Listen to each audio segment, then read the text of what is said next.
the laws of the world have given us basic fundamental human rights, namely the right to equality, right to freedom of religion, cultural and educational rights, right to property, and so on. Fundamental rights are paramount to the all-round development and well-being of an individual as well as the world as a whole. Some natural resources like air, sunlight, and water are fundamentally needed for the survival of all human beings. Water is a natural necessity for the livelihood of humans, whether it is for living or producing crops. But is water a fundamental right? According to the laws laid down in the Constitution of India, water is a fundamental right.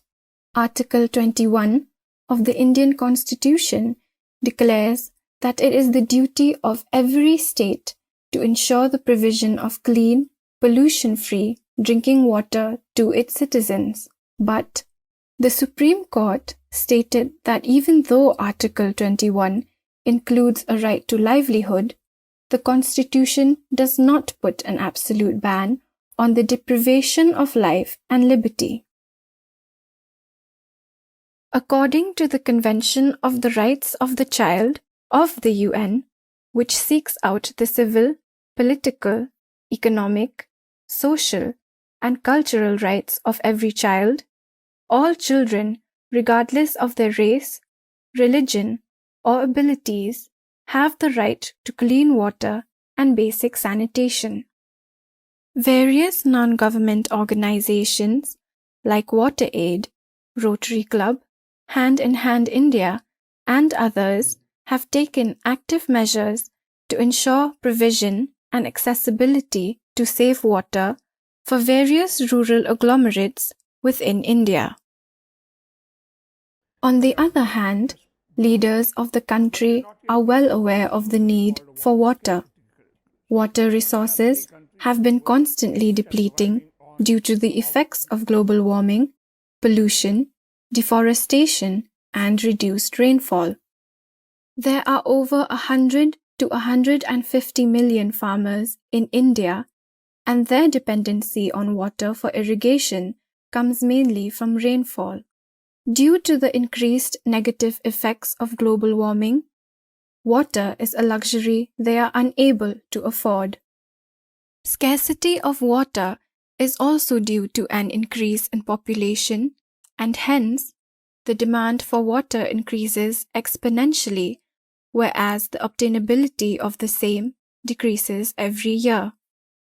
The demand for water from the citizens, as well as various non-government organizations, are banging loudly on the doors of various community and state leaders in the country.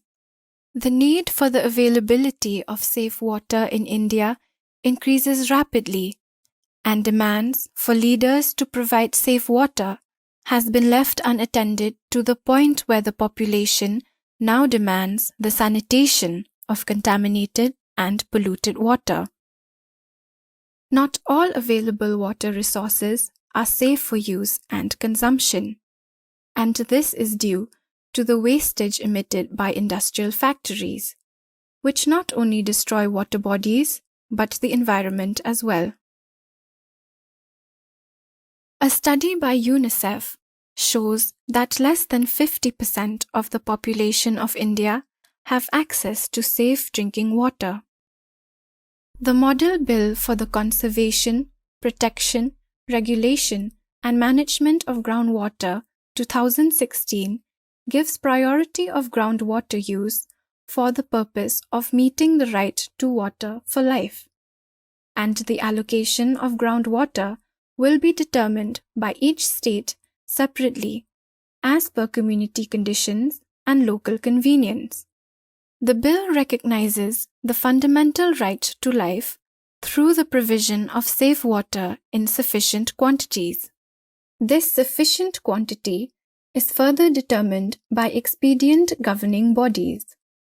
It also considers groundwater as a common heritage of the people. the bill hones down responsibility to each state for ensuring every person's right to safe water is met, even if such service is privatized.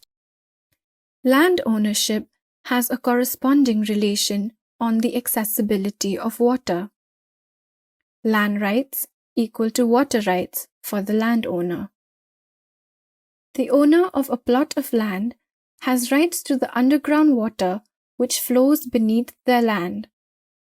Under the principles derived from the Indian Easements Act 1882, landowners have rights granted to them to collect, use, and dispose of water found under their land. Some owners, as seen in certain communities, monetize these rights by collecting and selling their water, which is also a remedy for people who suffer from a shortage of the same.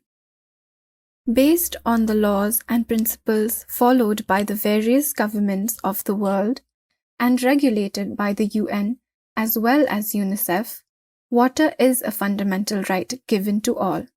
This, however, is not actively participated by some local governing bodies and is given the scarcest amount of priority, which will ultimately lead to the loss of life and livelihood.